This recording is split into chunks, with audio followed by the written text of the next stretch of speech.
Grâce au soutien d'une assistante sociale du Centre communal d'action sociale de Marseille, je suis arrivée au dispositif Entre elles de la Fondation de l'Armée du Salut le 20 juin 2022, où vivent une vingtaine de femmes en grande précarité.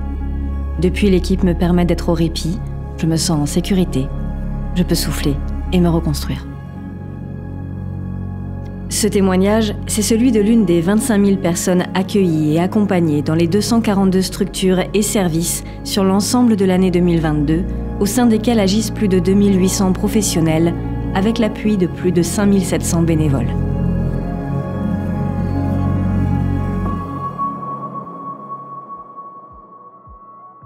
Une action au service d'enfants et adolescents, adultes isolés et familles, personnes en situation de dépendance ou de handicap, toute situation de vulnérabilité confondue, de la naissance à la fin de vie.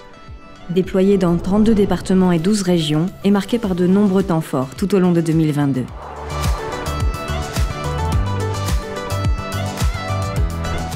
L'expérimentation Passerelle, qui a permis de lutter contre l'isolement et la précarité de plusieurs centaines de Montreuillois en proche banlieue parisienne. L'inauguration du nouveau bâtiment de l'un des services du dispositif Jeunesse France et Raymond Delcourt à Strasbourg, favorisant la vie et l'accompagnement des 20 jeunes accueillis. La première année d'activité du nouveau garage solidaire de Mulhouse, destiné à la fois à soutenir le retour vers l'emploi de personnes en réinsertion sociale et l'accès à la location ou l'achat de véhicules pour les budgets modestes.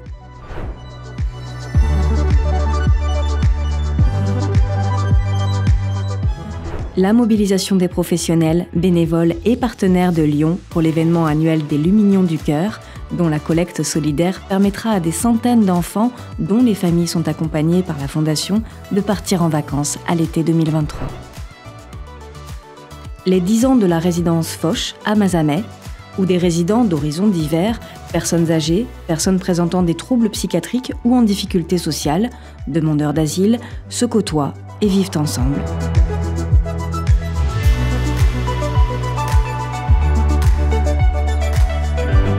La Fondation a mis en place un ensemble d'actions d'urgence dès le mois de mars 2022 pour répondre aux besoins des personnes touchées par les répercussions du conflit en Ukraine. Des personnes accueillies dans plusieurs villes en France ou, pour la première fois, aidées sur le territoire ukrainien, en coordination avec d'autres armées du salut, en Europe et hors Europe. La Fondation a finalisé un nouveau plan stratégique pour les 5 années à venir et installé un nouveau comité stratégique rattaché au conseil d'administration, qui en assure désormais le suivi de la mise en œuvre. La Fondation a mené pour la première fois une évaluation de son bilan carbone, poursuivant ainsi sa stratégie en matière de responsabilité sociale et environnementale. Dans un contexte de fragilisation accrue de la situation de très nombreuses personnes vulnérables, de crise pérenne des métiers du social et médico-social et d'affaiblissement aggravé des droits sociaux et de la cohésion sociale, la Fondation a activement participé tout au long de l'année 2022 au débat public, en particulier à l'occasion des élections présidentielles et législatives. Une année résumée par l'appel aux armes citoyens pour dire tout le sens et la valeur de l'engagement de chacune et chacun aux côtés de la Fondation.